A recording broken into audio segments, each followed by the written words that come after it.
Good afternoon to you, and welcome back to our program here. Good to be with you, Bill. Congratulations on the new time slot. Thank you very much. Don't be a stranger. How do we get this right, sir? Well, we got to remember what prompted this whole debate. Remember, it was the Justice Department in 2016 and went to the FISA court and misled the court. That's a nice way of saying they lied to the court 17 times. So we need to change how this works. I think you need someone at the court actually representing the American citizen who's about to lose some of their rights, some advocate for them. So that's one of the things we're going to try to push and get done in this legislation. Okay, but I'm reading here the administration supports keeping the part of the law that allows this agency to collect data on U.S. citizens. You got a problem with that?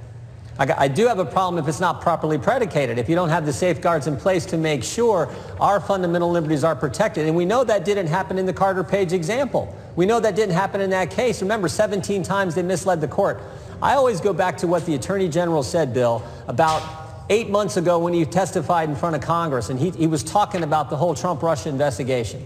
He said 4 very important things. He said there was a failure of leadership at the upper echelon of the FBI. Certainly true. Comey, McCabe, Baker, Strzok, Page, we know about that. He said spying took place, used the word that drove the left crazy. He said there's a basis for my concern about the spying that happened. And maybe most importantly, he used the term political surveillance, a term that should never happen when we're talking about the United States of America. So that's what's prompting all this and why we need to make the changes, why we need a citizen advocate there to defend the interest of the citizen. Let me try and figure out what the right changes are here. Now, there's one proposal to notify any Americans if they have been surveilled. I assume you would support that?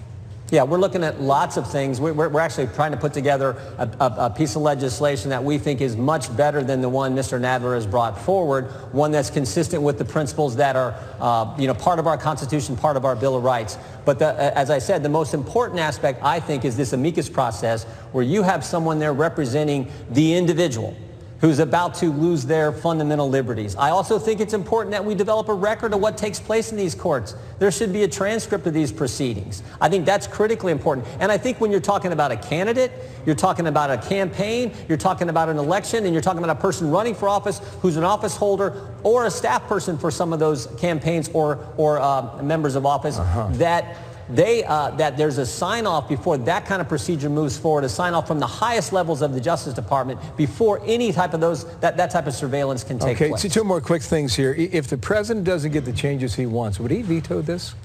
We'd have to talk to the White House, but I think the president's been pretty clear. I mean, think about what the president's been put through, this whole Trump-Russia investigation baloney that started clear back before he was even elected, when they, as I said, went to the court and lied to the court, where they named the investigation Crossfire Hurricane, where he had the Strzok and Page text message. So all he's been through, I think he clearly wants reform in the direction I'm talking about and Republicans are talking about accomplishing. Last point on this. You're hearing these reports about him cleaning house, trying to get the never-Trumpers out of his administration. What do you know about that? I think the president's entitled to have the people around him that he thinks will best accomplish the policies he campaigned on and that 63 million of us elected him to accomplish. I think that is entirely what the president wants to do, have those individuals in his administration who are going to work tirelessly to accomplish what we elected him to do when we gave him that Electoral College landslide in 2016. So I am totally for the president having those individuals in place to get the policies done that the American people want. Now, will the swamp push back? Of course. You try draining the swamp's going to fight back. And we see that every single day with this president. But we want him to keep fighting, and that's exactly what he's going to do. There's some creatures in that swamp. Jim Jordan, thank you for your time. You got a deadline in 3 weeks. Thank you, sir, for your time today. You bet. Take care.